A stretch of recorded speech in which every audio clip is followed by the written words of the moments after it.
Hello friends, പുതിയൊരു വീഡിയോയിലേക്ക് എല്ലാ കൂട്ടുകാർക്കും സ്വാഗതം. അങ്ങനെ നമ്മുടെ മനു ആണെങ്കിൽ അലീനയുടെ അടുത്ത് പറയുന്നുണ്ട്, ആൻറ്റി വലിയ പകിട്ടും പത്രാസൊക്കെ കാണിച്ചു നടന്നിട്ട് ആൻറ്റിക്ക് ഇങ്ങനെ ഒരു പാസ്റ്റ് ഉള്ളത് മറ്റുള്ളവർ അറിഞ്ഞാൽ ആൻറ്റി പിന്നെ തകർന്നു പോവേ ഉള്ളൂ എന്ന് പറയുമ്പോൾ നമ്മുടെ അലീന പറയും, അത് മേഡം അറിഞ്ഞു കഴിഞ്ഞാൽ ചില്ല പ്രതിമ താഴെ വീണ് ഉടഞ്ഞതുപോലെ ആയിരിക്കും. എനിക്കത് ഓർക്കാൻ കൂടി വയ്യ മനേട്ടാ. അച്ഛൻ ഇനി ആ ബന്ധം കണ്ടിന്യൂ ചെയ്യോ ഇതറിഞ്ഞാൽ എന്നൊക്കെ ചോദിക്കാൻ കേട്ടോ. ചിലപ്പോൾ നമ്മുടെ കുടുംബം വരെ ചിന്നിച്ചിതറും എന്നൊക്കെ പറയുന്നുണ്ട്. അപ്പോൾ നമ്മുടെ മനു പറയും, ഞാൻ ഏതായാലും അങ്കിളിനെ കണ്ട് സംസാരിക്കാൻ വേണ്ടിയിട്ട് പോവാം. അങ്കിളിനെ ഇതിനൊരു തീരുമാനം എടുക്കാൻ വേണ്ടി പറ്റത്തുള്ളൂ എന്ന് പറയുന്നു. അച്ഛൻ എന്ത് ചെയ്യാൻ? അച്ഛൻ കാട്ടുതീ പോലെ കത്തി നിൽക്കുക. അത്രയ്ക്കുണ്ട് കൊല്ലപ്പള്ളിക്കാർ അച്ഛനോട് ചെയ്ത ചതി. ചുട്ടുപഴുത്ത ഇരുമ്പ് കമ്പിയെ പോലെയാണ് അച്ഛൻ. അതിലേക്ക് എന്ത് സമാധാന വാക്ക് കൊണ്ടിട്ടാലും എരിഞ്ഞു പോകും എന്നൊക്കെ പറയുന്നത് കേൾക്കുമ്പോൾ മനു പറയും, ഞാൻ എന്തായാലും കണ്ടിട്ട് വരാം, എന്നെ ആരും തല്ലാനൊന്നും പോകുന്നില്ല.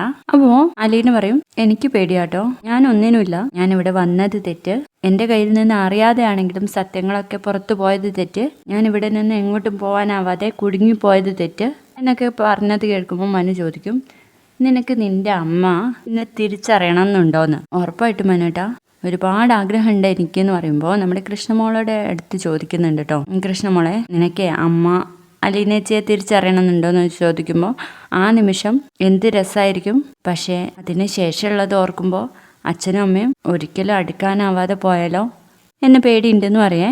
ഞാനേതായാലും അങ്കിളിനെ കണ്ടിട്ട് വരാമെന്ന് പറഞ്ഞിട്ട് മനു അങ്ങ് കയറിപ്പോവാണേ. അങ്ങനെ നമ്മുടെ മനു പോയി കതക് തട്ടുന്നു. ബാലേന്ദ്രൻ വിളിക്കുകയാണ് കേട്ടോ.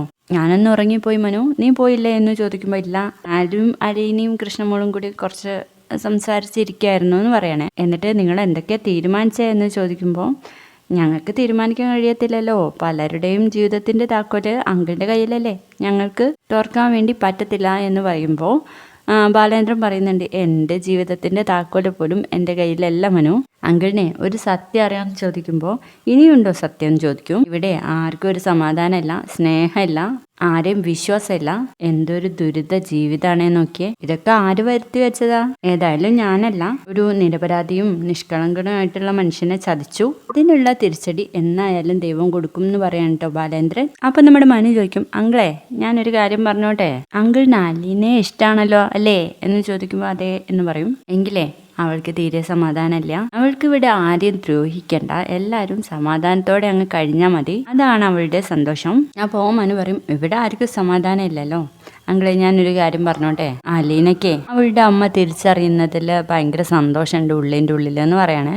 അപ്പം നമ്മുടെ ബാലേന്ദ്രൻ പറയും, അതെനിക്ക് നീ പറഞ്ഞിട്ട് വേണോടാ അറിയാൻ, എനിക്കറിയാം വൈജ അവളെ മനസ്സിലാക്കുന്നത് അവൾക്ക് വലിയ സന്തോഷാണെന്ന് പറയുമ്പോൾ മനു പറയും, ആ എന്നിട്ടാണോ ബാക്കി പറയണ മനു എന്ന് പറയുമ്പോൾ, എൻ്റെ അങ്കിളെ അവരൊന്ന് പരസ്പരം മനസ്സിലാക്കിക്കോട്ടെ, കെട്ടിപ്പിടിച്ച് പൊട്ടിക്കരഞ്ഞോട്ടെ. അപ്പൊ നമ്മുടെ ബാലേന്ദ്രൻ മനുവിനെ തന്നെ നോക്കി നിന്ന് ചിരിച്ചുകൊണ്ട് പറയും, അപ്പൊ ഞാനാരായി മനു?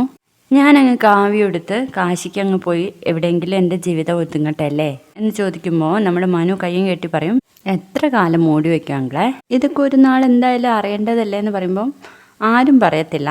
അലീന പറയോ വൈജയുടെ മകളാണെന്ന്? കൃഷ്ണമോള് പറയോ എന്നൊക്കെ ചോദിക്കുമ്പോൾ നമ്മുടെ മനു പറയും, ഞാനങ്ങ് പറഞ്ഞാലോ?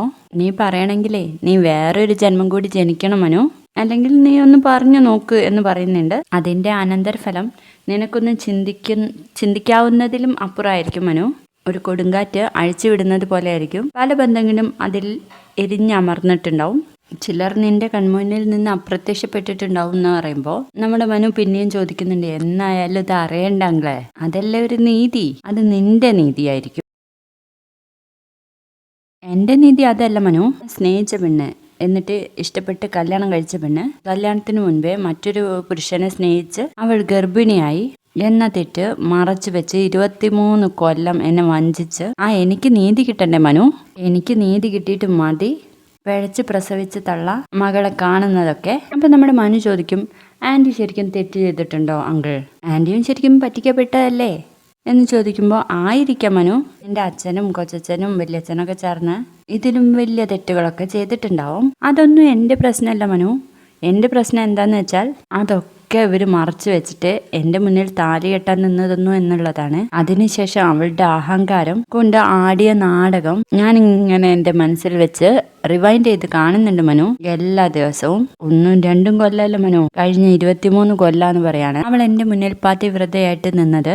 എനിക്ക് നീന്തി കിട്ടണം മനു എന്ന് പറയുമ്പോൾ നമ്മുടെ മനു പറയും, അവർക്ക് തെറ്റ് ചെയ്തതിനൊരു മാപ്പ് കൊടുക്കാനുള്ള ഒരു സമയമെങ്കിലും കൊടുക്കണ്ടേ അങ്കിളെ. നമ്മുടെ നാട്ടിലെ ജനങ്ങളെ എന്തെങ്കിലും തെറ്റ് ചെയ്താല് അവർക്ക് മാപ്പ് കൊടുക്കല്ല ചെയ്യാ, അവർക്ക് ശിക്ഷയാണ് കൊടുക്കുന്നത്. അതുപോലെ വൈജയ്ക്ക് ഞാനിപ്പോ ഒരു ശിക്ഷ കൊടുത്തോണ്ടിരിക്കുക. ഞാൻ അവളോട് സ്നേഹശൂന്യനായിട്ട് പെരുമാറുന്നത് എന്തിനാണെന്നറിയാതെ അവളിങ്ങനെ അന്താളിച്ച് നിൽക്കണം, എനിക്കെതിരെ ഇങ്ങനെ തിളച്ചു മറിയണം, എന്താണ് ചെയ്യുന്നതെന്നറിയാതെ പല കോപ്രായങ്ങളും കാട്ടണം. അതാണ് എനിക്ക് അവൾക്ക് കൊടുക്കാനുള്ള ശിക്ഷ.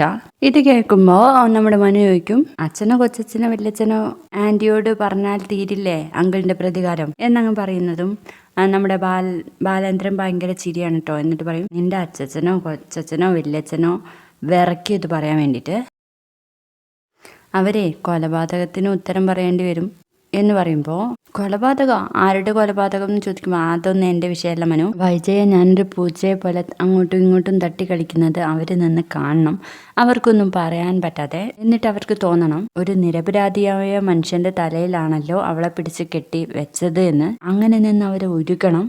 അവർ 3 പേരും എൻ്റെ മുന്നിൽ ഇനി തല കുനിച്ചേ നിൽക്കാൻ പാടുള്ളൂ ആയുഷ്കാലം. ഇതൊക്കെ കേട്ട് കഴിയുമ്പോൾ നമ്മുടെ മനു പറയുന്നുണ്ട്, അങ്കിളിന് എല്ലാവരോടും ബാക്കിയാണ്, പ്രതികാരാണ്. ഞാൻ വിചാരിച്ചത് അങ്കിളിന് വലിയൊരു മനസ്സുണ്ടെന്നാ. അങ്ങനെയൊന്നും വിചാരിക്കല്ല മനു. ഞാനൊന്ന് വിചാരിച്ചാലേ ഒരേലയുടെ 3 അറ്റത്തിരുന്ന് എനിക്കും വൈജയ്ക്കും അലീനയ്ക്കും ഭക്ഷണം കഴിക്കാം. അപ്പോൾ നമ്മുടെ മനു പറയും, അപ്പോൾ അലീനയോട് അങ്കിൾ കാണിക്കുന്ന സ്നേഹം വെറും അഭിനയാണല്ലേ. അലീന എനിക്ക് ആരാണെന്ന് അവൾക്ക് നന്നായിട്ട് അറിയാം. അവൾ അമ്മയ്ക്കെതിരെ കളിക്കുന്ന ഈ കളിയുണ്ട്. എത്ര കാലം അലീന ബാലേന്ദ്രന്റെ സംരക്ഷണത്തിൽ നിൽക്കും?